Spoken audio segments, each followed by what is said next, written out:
Nós vamos cantar agora, relembrar de um hino bastante conhecido que nós cantávamos há um tempo atrás, que é o hino Brilha Jesus.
Nesse momento, eu gostaria de convidar a você a se levantar. Nós vamos cantar o hino Restaura.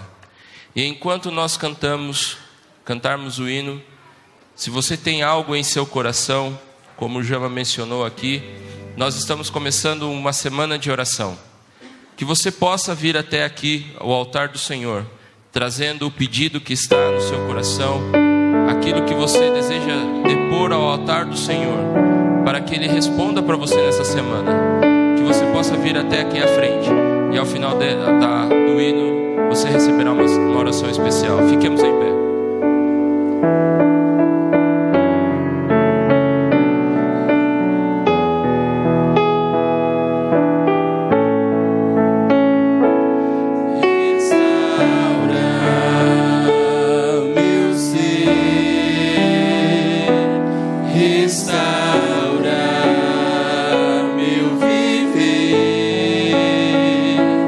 Restaura minha desilusão.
Amém. Aquele que puder, vamos nos ajoelhar nesse momento.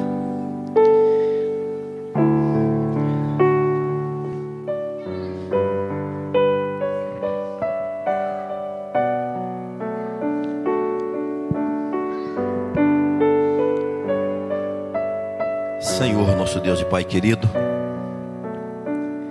o Senhor que está aqui conosco aceitou a nossa adoração esta manhã, ouviu a nossa oração cantada neste lugar. Como pastor desta igreja, sei que há corações quebrantados, machucados pelo pecado, por escolhas erradas, por enfermidades, por problemas os mais diversos. Mas assim como cantamos, adultos e crianças, cantavam as crianças cantando com tanta paixão, os adultos também cantando em forma de oração, eu lhe peço, pelo sangue do Senhor Jesus Cristo, restaura cada um conforme a sua misericórdia, restaura a mente, restaura o coração, restaura a vida, restaura os relacionamentos. Faça aquilo que nós não podemos fazer por nós mesmos. E se há alguma coisa, Pai, que podemos fazer para restaurar, move em nós com Teu Espírito, para que tenhamos a atitude de fazer diferente. Nós Te louvamos, Pai, por isso. Te louvamos por esta semana que está começando, uma semana de oração, uma semana espiritual. E eu lhe suplico que o Teu Divino Espírito Santo se derrame de forma abundante na vida do pastor Geraldo, que ele, usado pelo Espírito Santo, ele possa conduzir a Tua palavra, possa ser usado de modo poderoso para tocar o coração da gente. E cada pessoa que estará participando na adoração desta semana, que estará orando, se envolvendo com louvor, que possa ser instrumento de bênção pela ação do Espírito, e os planos que o Senhor tem para a Tua igreja esta semana se cumpram ele conforme a Tua santa e bendita vontade. Lhe peço que abençoe a Elisama, a Lara, a Alícia, o William, a família do pastor Geraldo. Cerque esta família com os Teus santos anjos, de modo mais poderosamente esta semana. Ajude, Pai. Mas também, Pai querido, nós temos outras pessoas que estão aqui conosco. Temos a Raquel, que completou mais um ano de vida, e nós Te louvamos pela vida dela. Te pedimos que o Senhor restaure a mente, o coração dela, o amor dela, os relacionamentos dela. Que o Senhor opere maravilhas na vida da Raquel, para que ela possa cada vez mais glorificar o Seu nome em todas as áreas da sua vida. E Pai de amor, Pai de bondade, olhe para a gente. Será uma semana de desafios, será uma semana de transformação, será uma semana de ação do Espírito. Que o Senhor não cesse, mesmo que a gente desista, que o Senhor continue não desistindo da gente, que o Senhor continue impressionando o coração de cada filho do Senhor que está aqui reunido.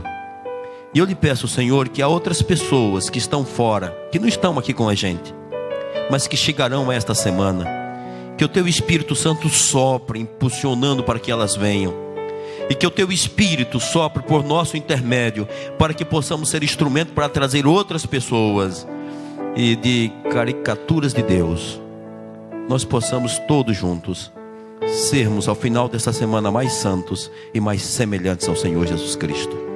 Fica conosco, derrame a Tua bênção, continue derramando o Seu poder sobre o Teu povo. Esta manhã nós Te oramos em nome de Jesus. Amém.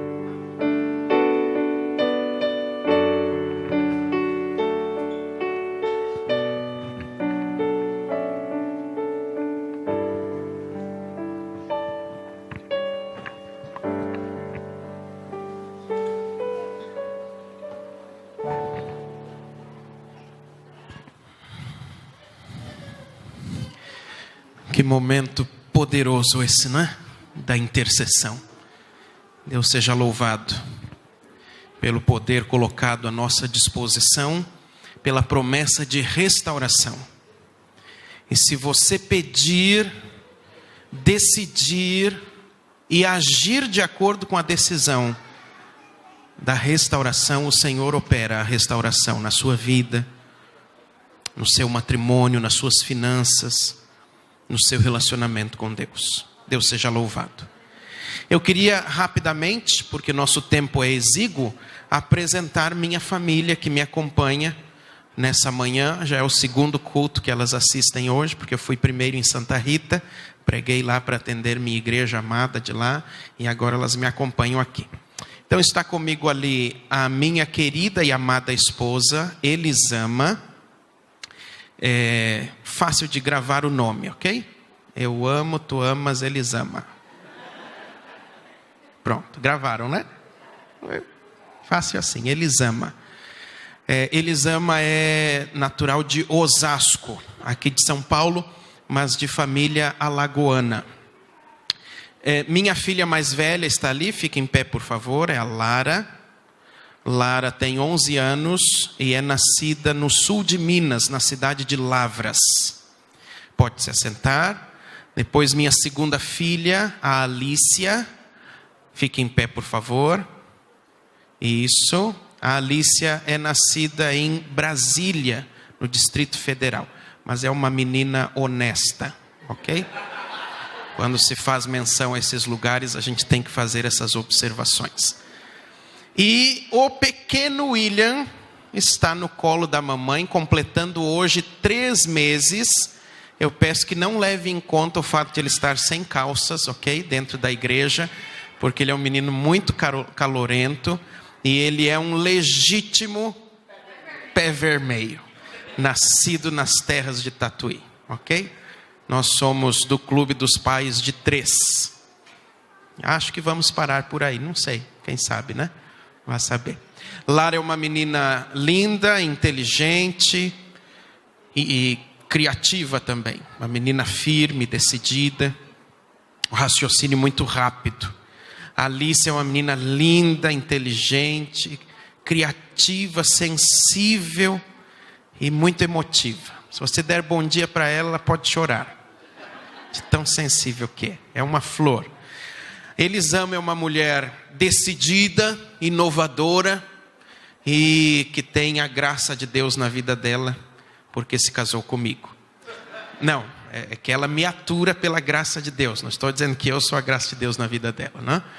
E o pequeno William é um nenê. Não sei ainda o que ele vai desenvolver aí, mas ele é muito sorridente. E também tem um pulmão muito forte. Porque quando dá para chorar, os vizinhos ficam até assustados, viu? Então está aí. E eu, que vos falo, sou gaúcho. Ninguém é perfeito. Mas a graça do Senhor vai agindo na nossa vida, dia após dia, e nos convertendo aos pés do Senhor. Não é? Tem que ser assim. O tema dessa semana é caricaturas de Deus. Qual que é a ideia desse negócio para você entender um pouquinho? A caricatura é um tipo de desenho que, por conta das suas formas, traços exagerados, deformados, retratam uma pessoa ou uma situação de maneira grotesca ou cômica. Isso é a caricatura. E nós muitas vezes somos caricatos. Porque nós, na nossa vida espiritual, muitas vezes nos lançamos na adoração de caricaturas, não do Deus verdadeiro. Isso vai nos tornando caricatos. E eu digo caricatos porque os atributos e as qualidades do caráter divino que deveriam ser reproduzidos em nós, se nós não o estamos adorando de fato, não existem. Não se reproduzem na nossa vida. E aí nós não somos o ideal que Deus planejou para nós. Somos caricaturas. Por outro lado, nós criamos caricaturas de Deus, porque sem muitas vezes o relacionamento necessário com Ele, nós criamos deuses com D minúsculo, a nossa imagem e semelhança. E se nós não estamos adorando Deus verdadeiro e nos tornamos caricaturas, quando criamos um Deus à nossa imagem e semelhança, nós criamos uma caricatura. uma expressão distorcida, com traços exagerados ou traços inexistentes do verdadeiro Deus. E qual que é o grande problema disso? É que há muitas pessoas que querem crer em Deus, mas elas são apresentadas a uma caricatura. E aí isso desilude e desanima na fé. Eu quero crer em Deus, mas... como eu gostaria de crer em Deus, mas... E elas são apresentadas dia após dia a caricaturas de Deus.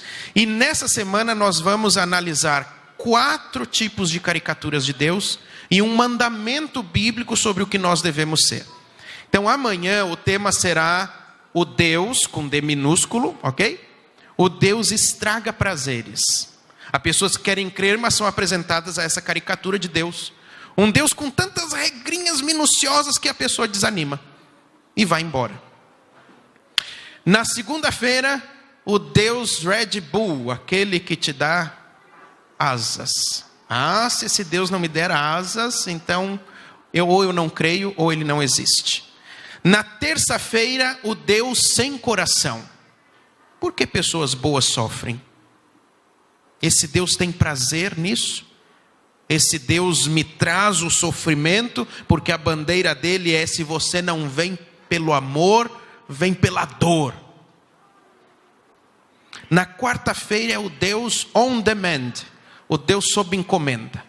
Você olha o menu, escolhe o que quer, e se seus pedidos não são atendidos como você deseja, então ou eu não creio em Deus, ou esse Deus não existe. E na quinta-feira, um mandamento. E o título para o tema de quinta é Caricaturas versus Miniaturas. Caricaturas versus miniaturas. Então você é convidado para estar conosco nesse momento especial da semana. E por favor, é semana de oração, não é semana de falação.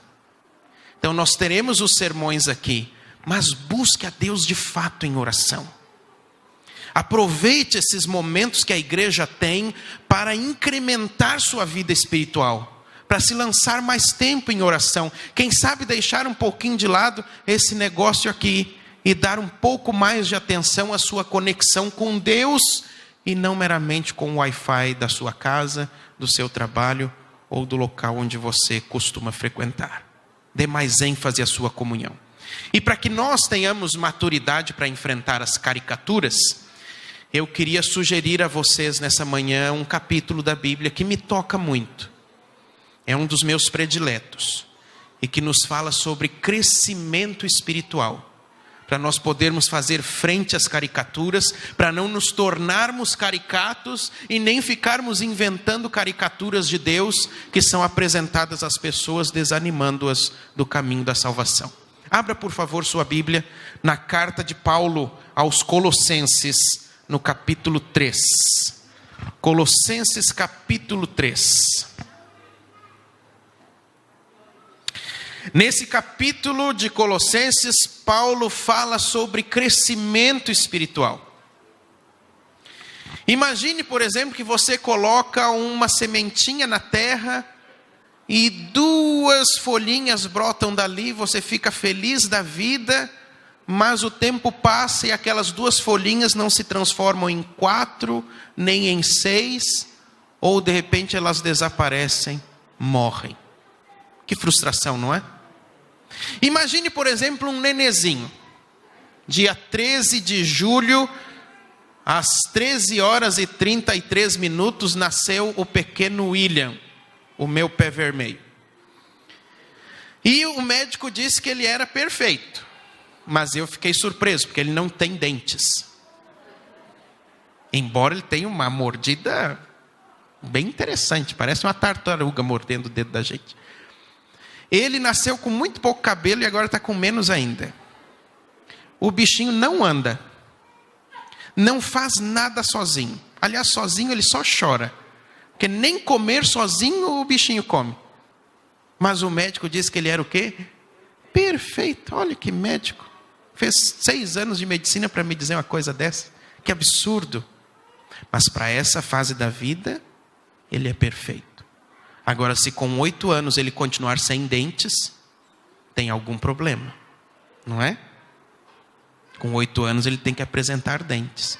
Agora, se com 8 anos ele tem dentes e de vez em quando joga pedra no telhado do vizinho, a gente dá uma corrigida, mas ainda faz parte do processo. Mas se quando ele fizer 30 ele continuar atirando pedra no telhado do vizinho, tem algum problema. Não tem? Então, da mesma forma como as 2 folhinhas que nascem precisam se transformar em 4, em 6 e numa planta, e um nenê que nasce precisa crescer, tudo na vida necessita de crescimento. Porque nascimento sem crescimento deixa de ter propósito. Vou repetir isso. Nascimento sem crescimento deixa de ter propósito. Pense, por exemplo, na igreja central aqui, a mãe de todas as nossas igrejas em Tatuí. Olha o quanto o adventismo cresceu na cidade por conta dessa igreja plantada. Cresceu, expandiu. Temos que crescer muito mais. São 118 mil habitantes de Tatuí, temos 2 mil e poucos adventistas. Tem que crescer muito mais. Mas tem crescido. Nascimento sem crescimento se torna algo sem propósito. E Paulo aqui trata do nosso crescimento espiritual. Capítulo 3 da carta aos Colossenses. E a primeira lição que a gente tira daqui é que o nosso crescimento espiritual depende da nossa união com Cristo. Grave isso. Nosso crescimento espiritual depende da nossa união com Cristo. Primeiro ponto, nossa união com Cristo na sua morte. Veja o versículo 3. Porque morrestes e a vossa vida está oculta juntamente com Cristo em Deus. Nosso crescimento espiritual depende da união com Cristo na sua morte. E o que isso significa exatamente? Paulo, que é mestre em tecer um capítulo teológico, mas logo depois entrar para a vida prática das pessoas, no versículo 5 deixa claro como é que nos unimos em Cristo na sua morte. Versículo 5. Fazei, pois, morrer a vossa natureza terrena, prostituição, impureza, paixão lasciva, desejo maligno e a avareza, que é a idolatria, o amor pelo acúmulo de bens. Por estas coisas é que vem a ira de Deus sobre os filhos da desobediência. Ora, nessas mesmas coisas andastes vós também noutro tempo, quando vivieis nelas. Agora, porém, despojai-vos igualmente de tudo isto: ira, indignação, maldade, maledicência, linguagem obscena do vosso falar. Não mintais uns aos outros, uma vez que vos despistes do velho homem com os seus feitos ou as suas obras. Veja que Paulo usa alguns verbos aqui fortes, enfáticos. No versículo 5 ele diz assim: fazei morrer. Ali no versículo 8 ele diz: despojai-vos. E no 9 é uma vez que vos despistes da natureza terrena, da natureza carnal, daquilo que é ruim. E ele numerou uma série de coisas que brotam disso: prostituição, impureza, paixão lasciva, desejo maligno, avareza. Depois no verso 8, ira, indignação, maldade, maledicência, linguagem obscena do vosso falar e mentira. Tudo isso faz parte. Então, se você nasceu de novo, mas essas coisas continuam fazendo parte da sua rotina e do seu dia a dia, isso é um indicador de que não tem havido crescimento espiritual. Não tem havido crescimento espiritual. Desde as ações, aos pensamentos, até a fala. Essa linguagem obscena no falar não é questão pornográfica, é xingamento. Já viu crente que xinga? Eu já vi. Às vezes a gente se pega xingando, né? No trânsito aí alguém te dá uma fechada e você xinga.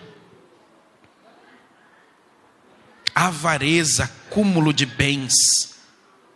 Às vezes focamos tanto no nosso próprio conforto nessa terra, que esquecemos da promessa que há para o futuro.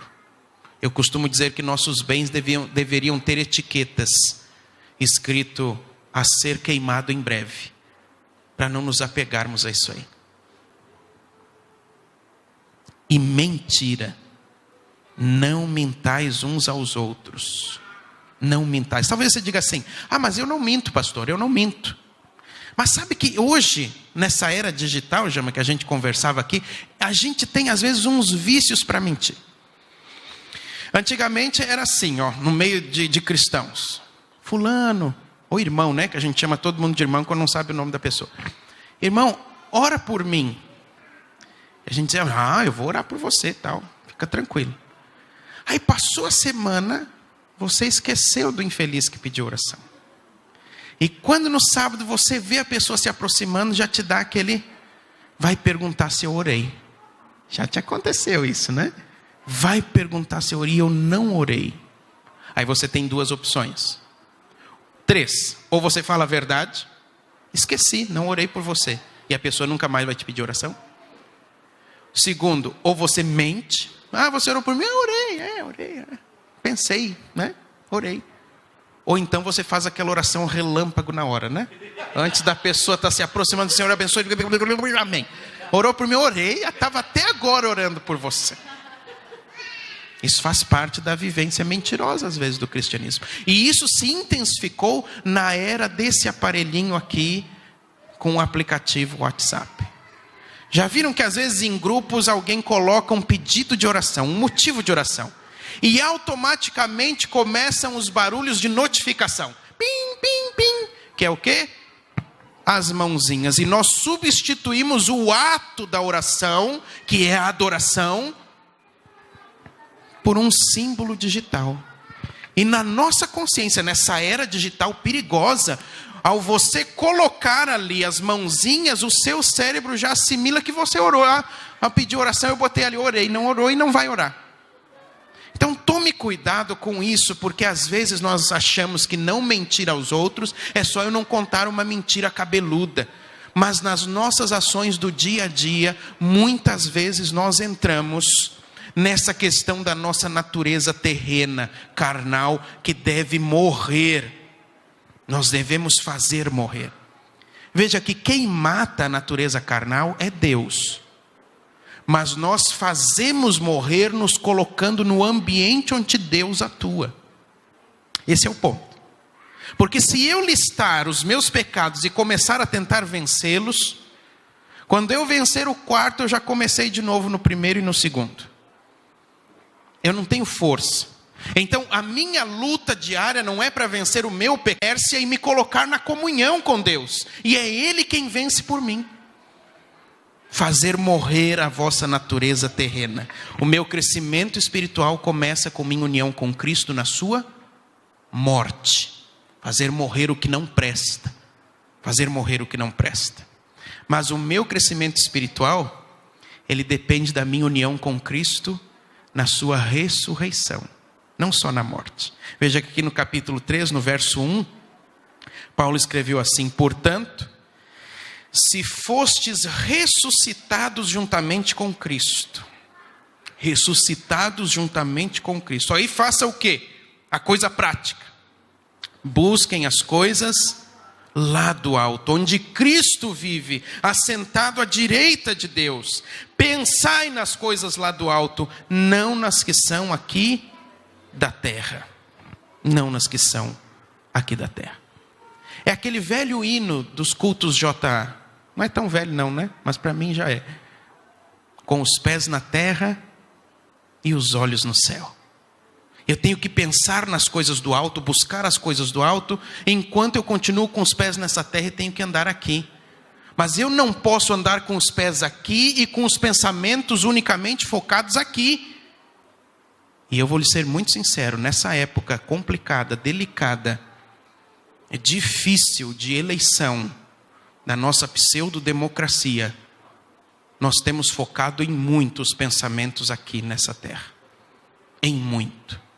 E o que a gente tem visto nas redes sociais é uma batalha ideológica, idolátrica, por ideologias apaixonantes, que tem levado cristãos a romperem seus laços de irmandade com outros por conta de diferenças partidárias. E sabe qual é o grande caos disso? É que a gente fragiliza a família, rompe amizades, e depois, os possíveis eleitos fazem suas coligações, seus conchavos, saem abraçados em fotos e nem sabem que você existe.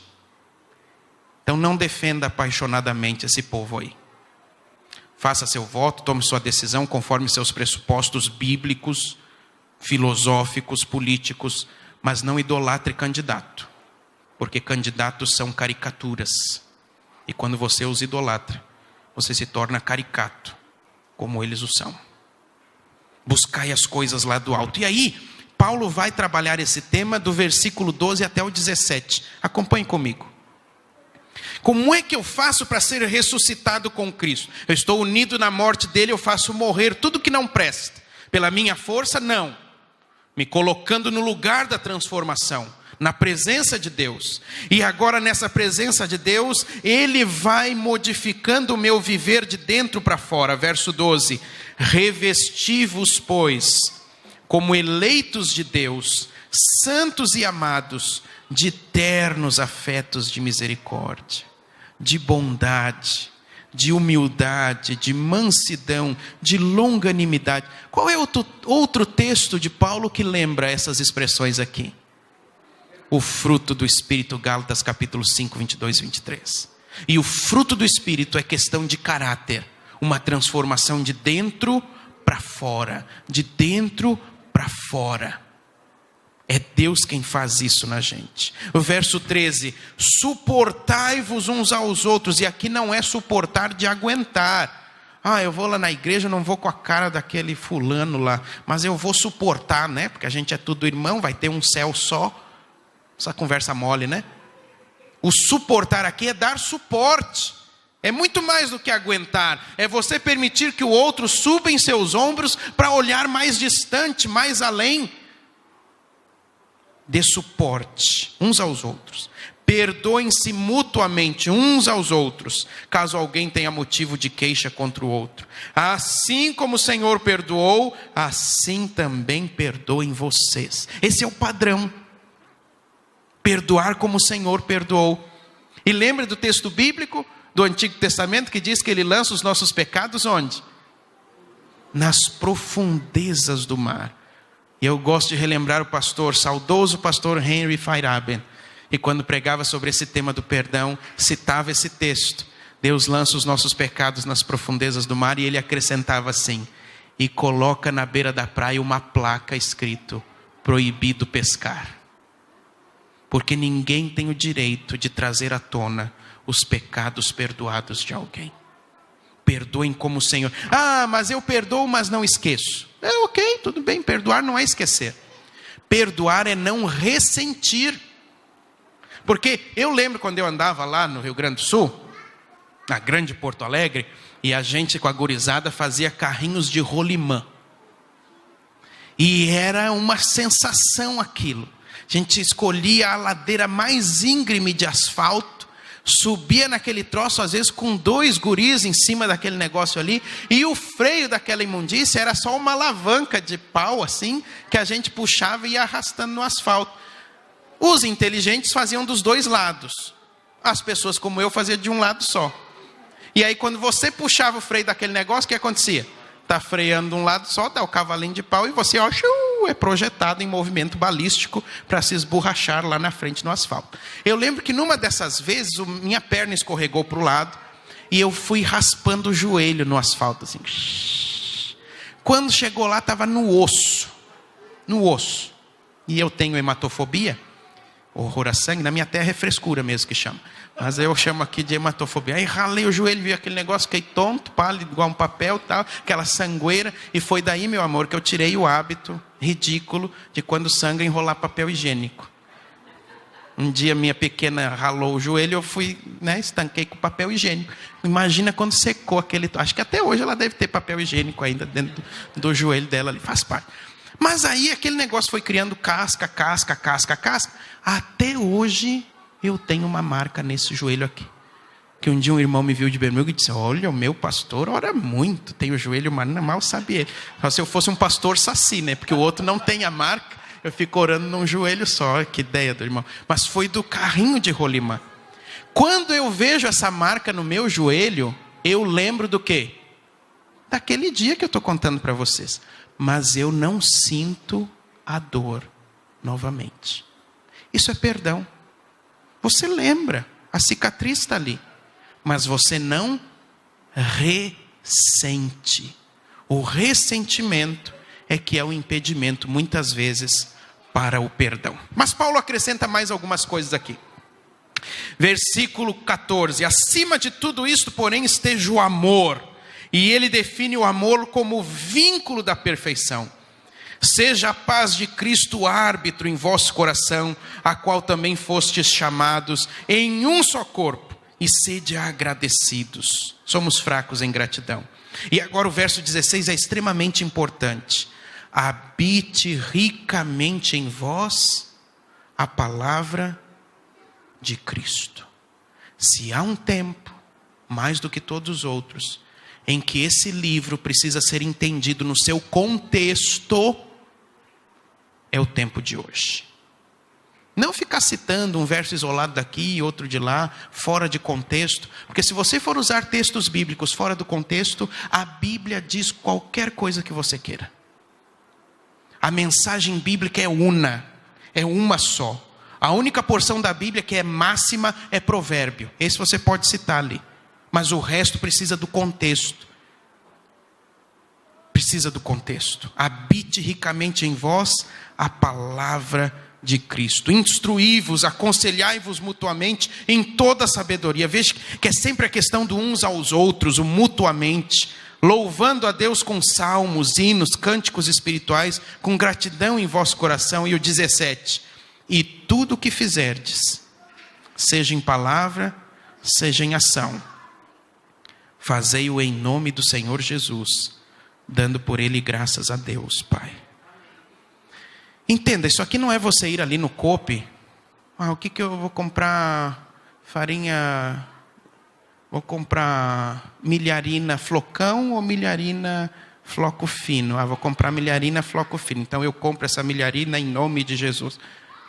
O que eu vou usar esse sapato aqui? Então eu calço esse sapato em nome de... Quando Paulo diz fazei tudo em nome de Jesus, é que as nossas obras precisam estar em harmonia com o nome que nós carregamos. Nós somos cristãos. Ou mantemos atitudes de acordo com o nome do Cristo, ou temos que mudar de nome. Cristãos, façam tudo em nome de Jesus para a glória de Deus Pai.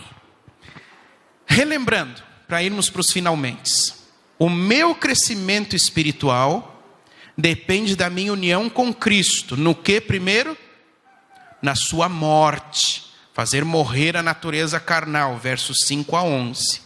O meu crescimento espiritual depende da minha união com Cristo na sua ressurreição, fazer aflorar tudo que o Espírito Santo deseja reproduzir em mim a respeito do caráter de Cristo. Agora, o meu crescimento espiritual influencia diretamente as minhas relações. Se você observar, nós não vamos ler todo o capítulo por conta do nosso tempo, mas você vê que Paulo agora começa a trabalhar a questão das esposas e dos esposos, a partir do verso 18. E por favor, homem, não use esse texto fora do contexto para você tentar subjugar a sua esposa. Casamento é sociedade.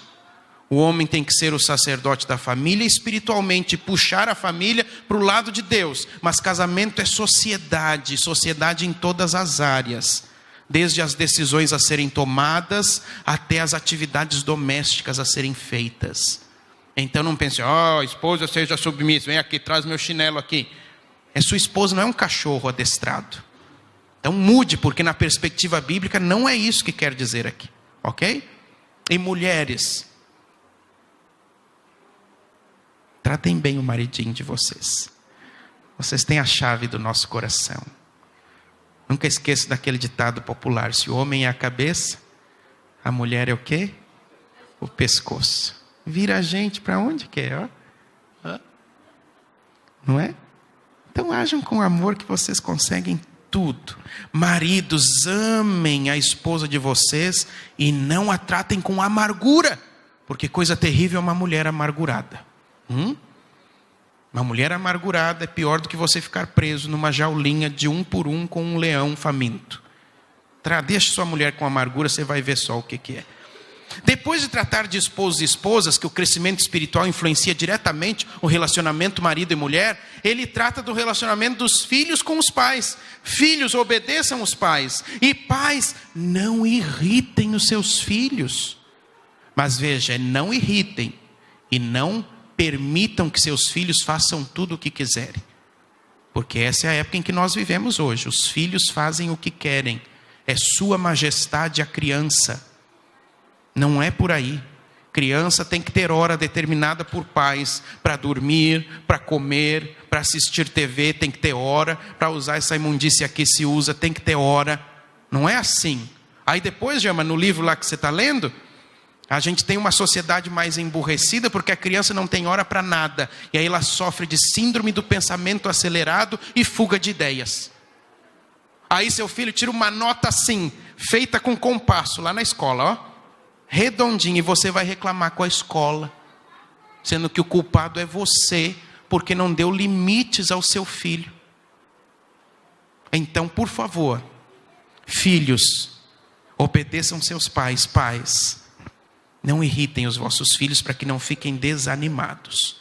Depois de tratar de esposos e esposas, filhos e filhas, a família, Paulo vai tratar da relação servo e senhor, empregador e empregado.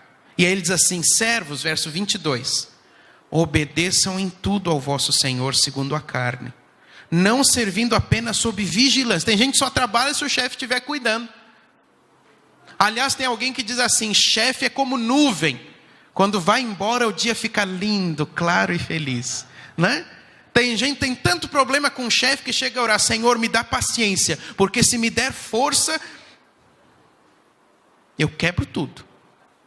Não, servos, obedeçam em tudo o vosso Senhor, não servindo apenas sob vigilância, visando agradar homens, mas em singeleza de coração, temendo ao Senhor. Tudo quanto fizerdes, verso 23, fazei-o de todo o coração, porque você trabalha para quem? Não importa se você é pastor ou não é pastor. Você, na sua relação profissional, não trabalha para homens. Você trabalha para Deus. É o que Martinho Lutero chamava dos ofícios. Os dons não são dados para vivermos dentro dessas paredes. O seu dom foi dado para você desenvolver como advogado, como padeiro, como pedreiro, como comerciante, como professor, como administrador, como motorista. Esse é o seu dom. E é lá que a igreja atua, onde você está trabalhando. Por isso lá não é só uma relação profissional. Lá você trabalha para o Senhor. Trabalha para o Senhor. E coisa bonita é o testemunho de um empregado cristão. Fiel, íntegro e de confiança. Fiel, íntegro e de confiança. Cientes de que recebereis do Senhor a recompensa da herança. A Cristo Senhor é que estais servindo. Eu sei que há chefes difíceis. Eu já tive vários. Sempre trabalhei na obra. E já tive muitos chefes difíceis. Homens que às vezes eu tenho dúvida se estarão no céu. Mas como nós teremos surpresa, e a primeira é nós mesmos estarmos lá, então há graça para essas criaturas funestas, diabólicas, que às vezes se infiltram na obra do Senhor. Há graça para eles também. Mas eu não trabalho para homens, eu trabalho para Deus. E quando você pensa assim, você faz o melhor. Porque não é para agradar o fulano, não é para ser puxa-saco, é para servir ao Senhor. É para servir ao Senhor. Em seguida, Paulo vai trabalhar a questão dos senhores, no capítulo 4. Senhores, tratem os servos com justiça e com equidade, certos de que também vós tendes Senhor no céu. Você é chefe de alguém? Se você é chefe de alguém, deixa eu lhe dizer, você não é o topo da cadeia alimentar profissional, não. Você tem um Senhor no céu, que observa cada trato seu com o seu empregado, com o seu, desculpe essa expressão tão vulgarizada, com o seu subalterno. O Senhor anota tudo, da maneira como o empregador trata o seu empregado. Porque você deveria tratar essa pessoa como deveria tratar o próprio Cristo. Em seguida, de ele trabalhar como o crescimento espiritual transborda para as relações familiares e profissionais, Paulo vai dizer que esse crescimento espiritual transborda para a missão. Primeiro em oração, verso 2. Perseverai na oração, vigiando com ações de graça. Não há crescimento espiritual senão a oração. Quando eu me pego enfraquecido é porque eu vejo está faltando. Preciso orar. Eu não estou falando só da oração que você para ali ajoelhado. Essa é importantíssima, mas você precisa estar em consulta ao Senhor durante o dia inteiro, pedindo sabedoria para as coisas que chegam. Verso 3, a oração intercessora. Suplicai ao mesmo tempo também por nós, para que Deus nos abra a porta à palavra, a fim de falarmos do mistério de Cristo, pelo qual também estou algemado, disse Paulo, para que eu o manifeste como devo fazer. Agora o versos 5 e 6, são os últimos textos dessa manhã. Quando eu tenho crescimento espiritual, isso acontece. Verso 5, portai-vos com sabedoria para com os que são de fora. Paulo não está falando aqui, para os nossos dias, só do seu vizinho. Hoje nós deixamos de nos portar com sabedoria nas redes sociais. Nos comentários, postagens, as pessoas têm questionado, essa é a igreja de Cristo? Se esses são os cristãos, eu prefiro permanecer como estou. Portai-vos com sabedoria para com os que são de fora. Aproveitai o quê? As oportunidades. Eu lembro que eu morei um tempinho no Espírito Santo, foi só 1 ano, graças a Deus. E aí viemos para cá, para Tatuí, a cidade ternura, uma maravilha, coisa muito bom de morar lá, Jama. Mas o trabalho, uma complicação só. E aí viemos para cá. Eu morava num prédio, porque o bairro lá era o Praia da Costa, mais de 34 mil moradores de forma vertical assim. Aí entrei um dia no elevador, daqui a pouco entrou um menino marombadão, vindo da academia. E eu disse, tá aí, né? Quem sabe um dia eu chego lá, né? E aí o menino me olhou, eu estava acho que para sair para a igreja, e ele perguntou assim, o senhor é de igreja? Ele iniciando o diálogo, né? Eu disse, sou. E de que igreja o senhor é? Eu sou da igreja adventista. Ah, aquela ali que é a central, na rua ali, tal. Eu disse, não. Eu vim para começar uma igreja nova no bairro tal. Ah, o senhor veio para começar uma igreja nova? Então, quando começar, o senhor pode me convidar? Eu sou do andar tal, apartamento. Aproveitar as oportunidades. Sabe o local onde você mora? Não é só o seu lugar de conforto. O local onde você mora é a estratégia geográfica de Deus para a expansão do reino. Lá onde você mora. Sabe, o seu trabalho, ele não é só o seu sustento, o seu ganha-pão. O seu trabalho é a estratégia de Deus para que o reino avance lá onde você está trabalhando. Aproveitar as oportunidades. Não estou falando só de entregar um folheto, de dar um livro. Eu estou falando de entreter relacionamento. Ellen White escreveu que é pelas relações sociais que a religião de Cristo entra no mundo.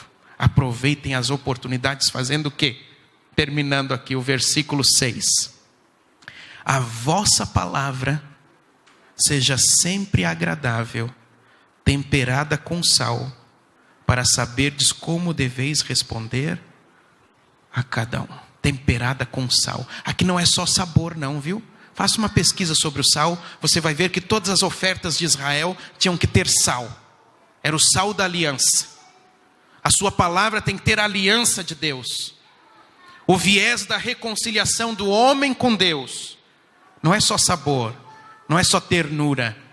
É o poder da ressurreição de Cristo no seu falar. Então, relembrando, para terminarmos, que eu estou ouvindo uns roncos aí. Eu acho que é da minha própria barriga. O nosso crescimento espiritual depende da nossa união com Cristo. Na sua morte e na sua ressurreição. Quando eu cresço espiritualmente, isso transborda para as minhas relações. Marido e mulher, filhos e pais, empregado e empregador.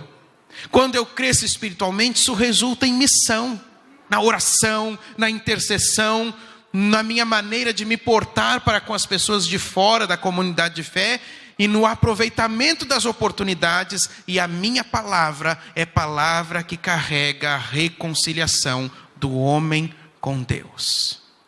Tem como ser caricatura vivendo isso? Não tem.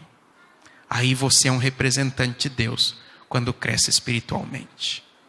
Termino lembrando você de uma mulher. Eu fico chocado cada vez que a cito num sermão. Ela entrou para a história como a mulher mais sovina da América. Era conhecida também como a bruxa de Wall Street. O nome dela, Henrietta Robinson, conhecida pelos íntimos, que não eram muitos, como Hattie Green. Quando ela faleceu, nos inícios ali de 1900, ela deixou uma fortuna estimada hoje, no cálculo da moeda de hoje, em cerca de 3 bilhões de dólares. Mas Henrietta Robinson comia no dia um prato de aveia, de mingau de aveia frio, para não gastar gás de cozinha. As suas roupas eram tão surradas que as pessoas na rua confundiam com uma esmolera, uma mendiga, e lançavam moedas que ela fazia questão de pegar para guardar na fortuna dela.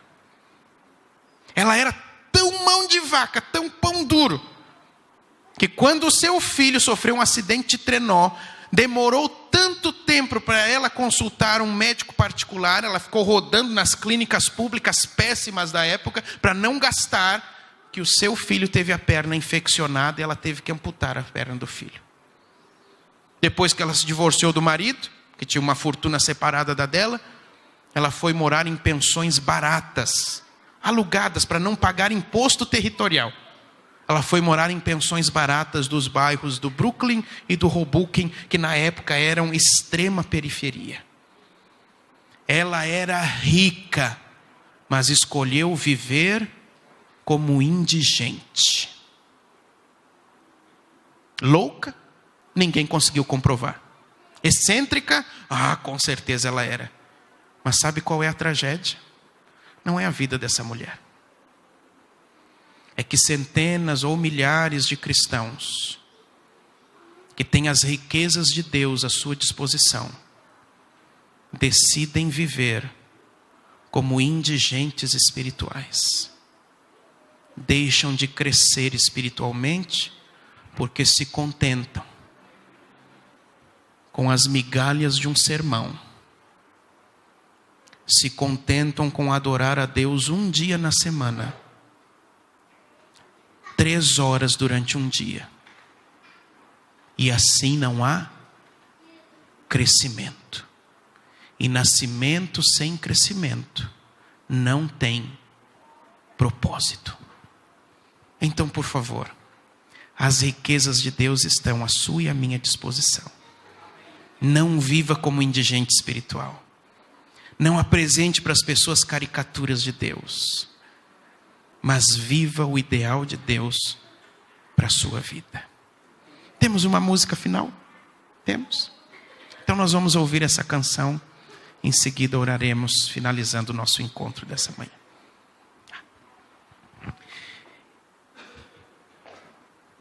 A canção, enquanto for cantada, deve servir ao seu coração. Peça ao Espírito Santo para usar essa canção, para você renovar sua entrega, sua comunhão, e decidir usufruir as riquezas que o céu coloca ao seu dispor.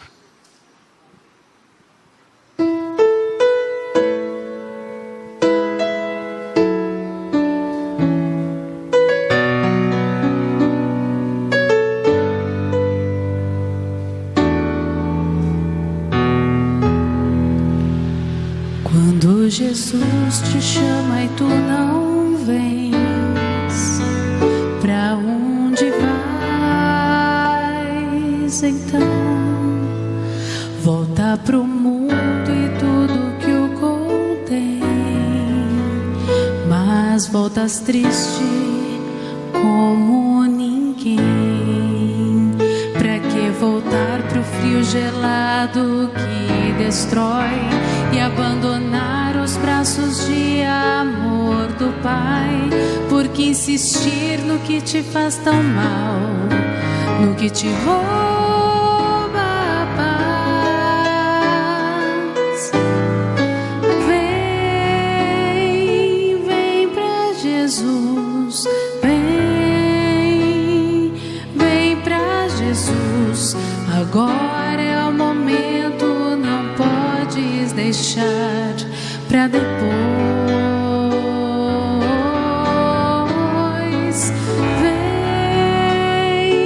Vem pra Jesus, vem pra Jesus. Agora é o momento, não podes deixar pra depois.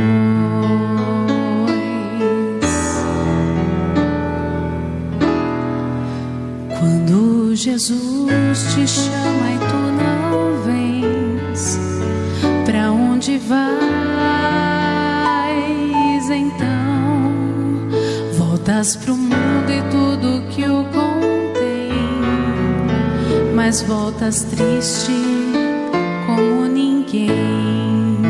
Junto de Cristo existe sempre um bom lugar, onde calor e abrigo podes encontrar, e onde a vida pode retomar sua força e seu vigor.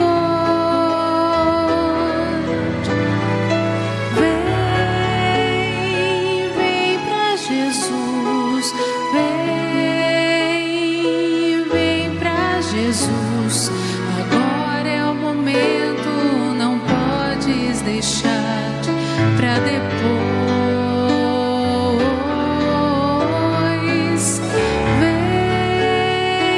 Vem pra Jesus, vem pra Jesus.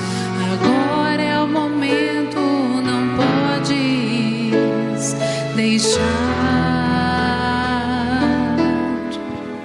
pra depois.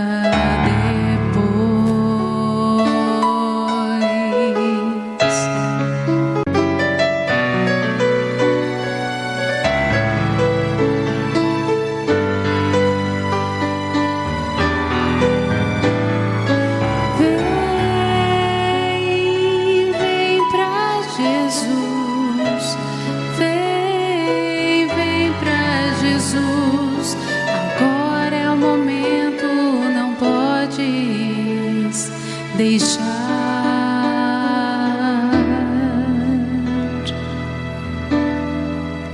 pra depois.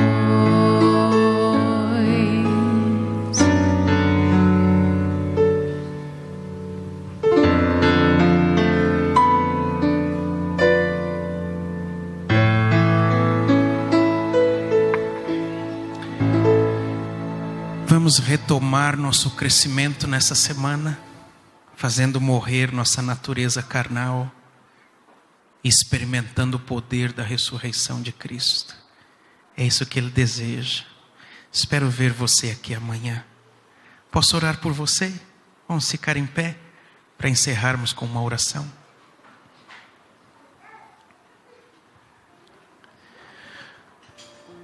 Nosso amado Deus, pedimos humildemente que a mensagem dessa manhã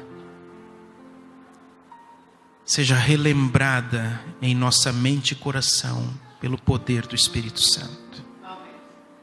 E que o convite que o Senhor nos fez seja aceito pelo Teu poder e por Tua graça, para retomarmos nosso crescimento espiritual e sermos o ideal que o Senhor deseja para a nossa vida.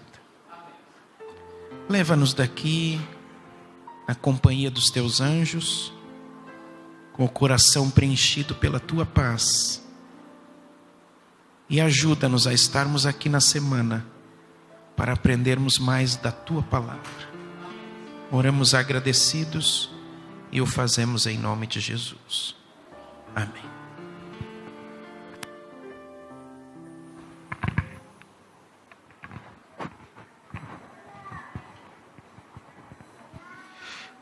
Antes, só um recado a todos, de nós cantarmos o hino Permanecer em Mim.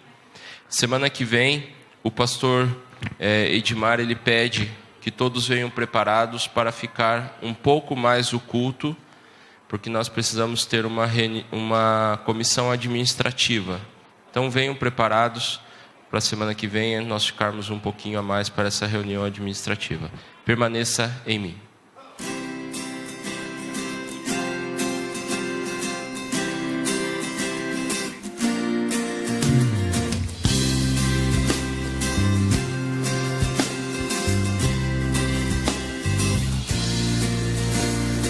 Vem, ó Senhor, em mim habitar, pois quero ser templo teu.